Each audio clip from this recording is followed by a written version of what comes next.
Madame, Monsieur, chers amis, j'ai à nouveau le plaisir et l'honneur d'être devant vous à l'occasion des traditionnels vœux télévisés. À vous qui êtes réunis en famille ou entre amis, à vous qui êtes seuls ou malades, j'adresse mes vœux les plus sincères de bonne année. Mes pensées vont vers celles et ceux qui ont perdu un être cher, qui souffrent d'une séparation. À tous, je souhaite que l'an nouveau donne des raisons d'espérer. 2020 sera une année particulière pour l'histoire de notre archipel. En effet, nous allons fêter le 500e anniversaire de sa découverte par le portugais Fagundes. Il nous faut donc fêter dignement cet événement marquant. Il est essentiel et vital pour nous et pour les générations futures de rappeler d'où l'on vient et ce qu'ont réalisé nos ancêtres pour savoir ce que nous souhaitons pour l'archipel et ses habitants. Il y a plusieurs années, j'ai dit qu'il n'y avait pas de fatalité, qu'il nous fallait être téméraires, aller de l'avant et faire preuve d'audace. J'y crois plus que jamais. Face à l'endormissement et au laisser-faire, je dis audace et résolution. Face à l'individualisme et au repli, je dis intérêt général et ouverture d'esprit. Face à l'assistanat et au déchirement, je dis volontarisme et solidarité. Il nous faut reprendre en main notre destin, construire notre avenir et celui de nos enfants. Personne ne le fera pour nous. Il nous faut faire face à des défis importants au niveau environnemental, social et sociétal, économique.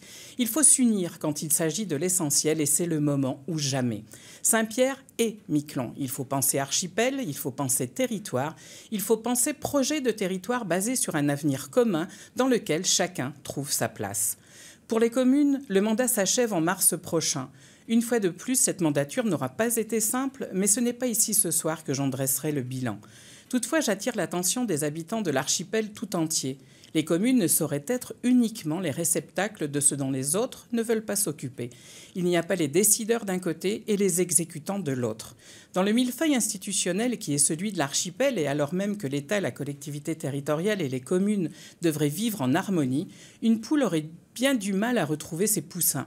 Rien n'est clair, rien n'est simple, ni au niveau administratif, ni au niveau financier.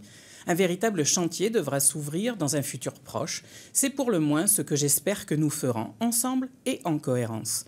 Chers amis, pour l'année qui commence, je nous souhaite collectivement d'être optimistes et volontaires afin d'aller de l'avant dans l'intérêt général. Je forme pour tous des vœux de santé, de bonheur et de prospérité. Que 2020, placé sous le signe de l'audace, de la solidarité et de l'amitié, vous apporte ce qu'il y a de meilleur. À vous tous, excellente année 2020.